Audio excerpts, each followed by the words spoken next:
Tamaño óptimo del contenedor especie. Bien, aquí entramos en las latifoliadas.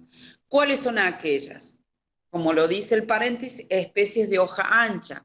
¿Cuáles son las dicotiledóneas? ¿Vieron cuando tenemos, que ya han visto algo, las categorías taxonómicas? ¿Sí? Que tenemos las traqueófitas, las espermatófitas, dentro de las espermatófitas las gimnospermas y angiospermas, y dentro de las angiospermas tenemos las monocotiledóneas o lilidias, ¿sí? O dicotiledóneas o latifoliadas, ¿sí?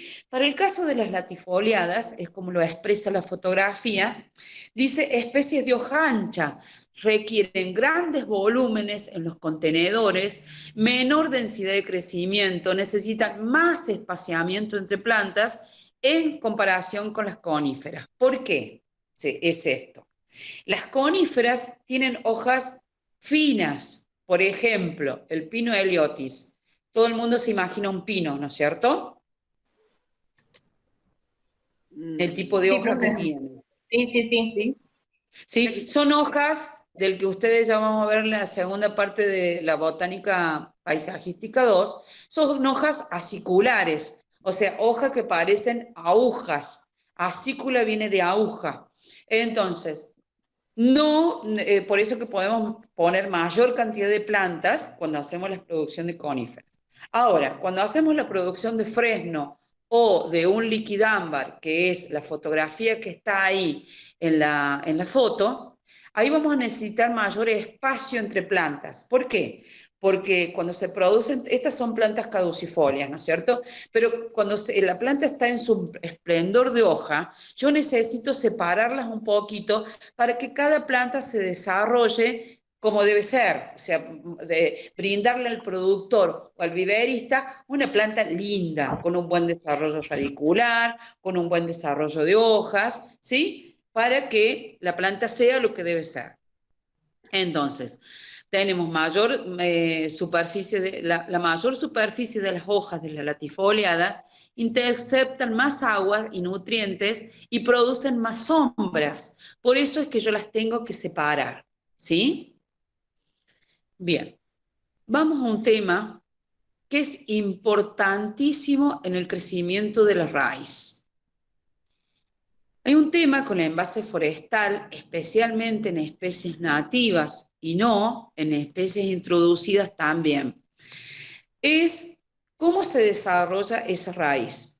Nosotros necesitamos un tubo forestal, ¿por qué? Porque las raíces tienen un desarrollo que es importante. Cuando se trata de especies de monocotiledóneas, por ejemplo, que no es este el caso del que estamos hablando, tienen un sistema radical o morrizo que fácilmente, por decirlo de alguna manera, se acomoda en el envase.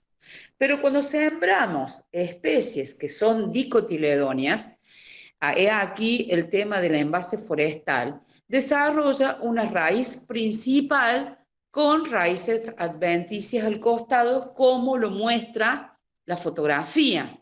Entonces, las raíces, dice, crecen geotrópicamente, pero si no hay obstáculo físico, tienden a crecer lateralmente sobre la superficie interna del contenedor.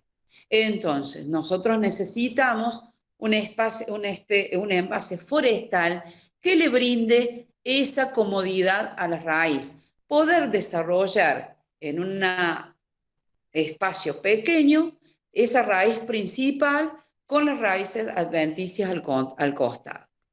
Y aquí el crecimiento en espiral de la raíz. Por ejemplo, pasa en las nativas, nuestras nativas han sobrevivido y justamente son especies nativas de la región fitogeográfica de Córdoba. ¿Por qué? Porque han desarrollado una raíz pivotante que les ha permitido indagar en horizontes de suelo que tienen humedad. Entonces han podido sobrevivir. Córdoba los introduzco un poquito en este tema, porque Córdoba pertenece a la región semiárida. ¿Qué significa esto? Que tenemos un invierno que es seco y largo, y un verano con lluvias estivales. Pero mientras este invierno se desarrolla y es largo y bastante frío, la planta necesita un buen desarrollo radicular, hojas grises en vez de tan verdes, hojas pequeñas, que la posición de la hoja con respecto al sol sea de manera perpendicular, sea para poder refractar esos rayos solares. Entonces, todas estas condiciones, cuando nosotros queremos producir especies nativas, nosotros necesitamos un envase forestal que esta raíz principal nativa de las especies pueda desarrollarse en profundidad y no hacer el enrulamiento. Si nosotros ponemos envases forestales, que no sería un envase forestal, el envase forestal tiene la característica de ser largo, ser un tubo donde esta raíz puede desarrollarse. Si ponemos uno cortito, ¿sí? Nosotros vamos a tener lo que se llama el enrulamiento de la raíz, que eso no es bueno en envases forestales, ¿sí? Crecimiento en espiral de raíz no afecta el crecimiento en vivero, obstaculiza el establecimiento de las raíces en el suelo, pérdida de la verticalidad o estrangulamiento, ¿sí? Entonces, yo tengo que, justamente para eso es el envase forestal, ¿sí? El diseño de contenedores, fíjense cómo es, como estaba señalando Sandra recién, ¿ven? Es un tubo que en la parte de abajo se afina, ¿sí? Y eso es un buen envase para este tipo de plantas, de producir especies nativas, ¿sí? Bien. Fíjense los diseños acá de los contenedores.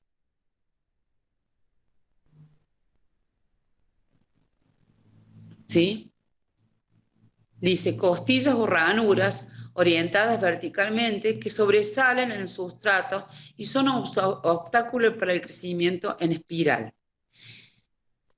Las costillas interceptan las raíces que están creciendo en espiral y las obligan a desarrollarse hacia abajo, hacia la perforación de drenaje, donde defienden su crecimiento, detienen su crecimiento a causa de baja humedad y contacto con el aire. ¿Sí? Ese sería el envase geométricamente, que es lo que les mostraba recién Sandra. ¿Alguna pregunta hasta acá? No, profe. Bien. Bien. Ahora, hay una técnica que se suele hacer cuando, fíjense en la fotografía que sigue, que han sobresalido las raíces del envase. Dice, ¿por qué realizan la poda de raíces? Las raíces alcanzan el fondo del contenedor, difícil extracción y el daño del sistema radical. Entonces, ¿qué se suele hacer? Es una técnica que es poda manual de raíces, ¿sí? Y eso es bueno. Por ejemplo, ¿cómo debemos hacer este corte? Hay plantas que me permiten este manejo, que yo hago el corte de raíces y listo, no requieren de grandes cuidados. Pero hay especies que pueden resentirse un poco de estas podas. Entonces, lo que hacemos nosotros en vivero es hacer esa poda y volverlo al plac al suelo y hacerle una semanita más o menos de riego para que la planta no sufra tanto estrés, ¿sí? Eso es un manejo muy conveniente cuando uno hace producción de forestales.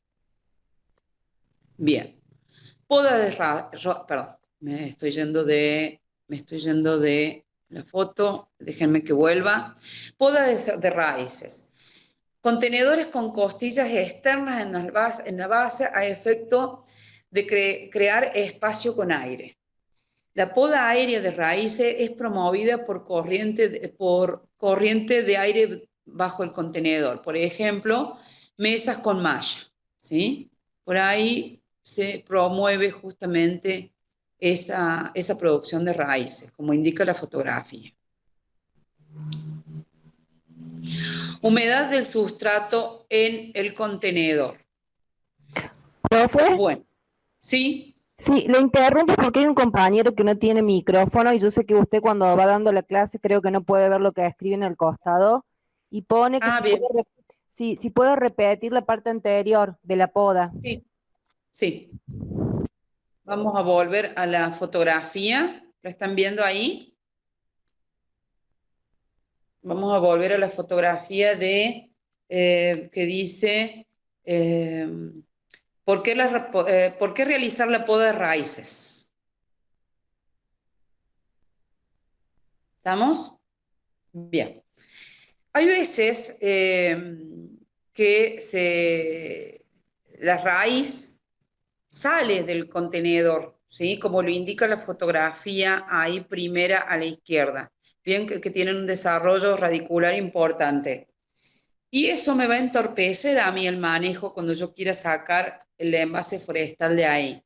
Como lo indica este joven que está con el plac al aire y ven que se ven todas estas raíces por debajo. Cuando yo quiera sacar esos plantines, porque ¿cuál es el tema de esta siembra en plac? Que yo puedo sacar la plantita completa, con raíz y con tierra completa. Entonces, esas raíces que yo tengo abajo me van a entorpecer ese manejo. Entonces, ¿qué puedo hacer yo? Podar directamente. Yo les decía que hay especies que uno hace la poda y listo, puede proceder inmediatamente si los tiempos de manejo es pasarlo directamente a un envase de 4 litros, por ejemplo, o de 7 litros, según lo que nos haya pedido el productor. Pero otro manejo es hacer la poda del excedente de raíz y volver el plac al mismo lugar y recuperar ese estrés posible, porque la planta va a sufrir un estrés cuando yo le haga la poda de raíz. Lo que puedo hacer es dejarlo una semanita en el mismo lugar y largar mucha agua, ¿sí? Para que pueda desarrollar raíces finitas. Por ejemplo, un manejo que se hace cuando yo voy a proceder al trasplante es aumentar la cantidad de agua para que se desarrollen raíces muy finititas para que la planta no sufra tanto estrés post-trasplante. ¿Se entendió ahora la persona que preguntó? ¿Quién preguntó? Claudia, ¿puedo agregar algo? Sí. ¿Sí?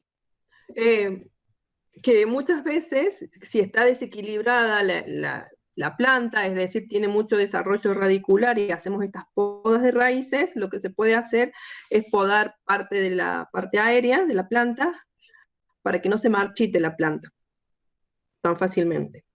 Y eso se llama reequilibrar la planta, ¿sí? Para que vuelva a quedar la misma cantidad de raíces que de parte aérea. ¿Entendió? O sea, perfecto. podo las raíces, cuando podo mucha raíz, también podo algo de la parte aérea para que la planta no siga transpirando, porque tiene menos raíces para absorber agua y tiene mucha parte aérea para transpirar esa agua. Entonces la vuelvo a equilibrar a la planta. Profe, con eso Sobre todo en las latifoliadas. Lo que me está diciendo es que le saque parte de lo que serían las hojas, para Claro, que no pierda energía, digamos. para que no siga transpirando tanto, Bien. entonces hasta que se vuelva a equilibrar la planta en relación las raíces a la parte aérea. Perfecto, claro, fue claro. Perfecto. Perfecto. Sí, sí. ¿Sigo? ¿Paso a la próxima?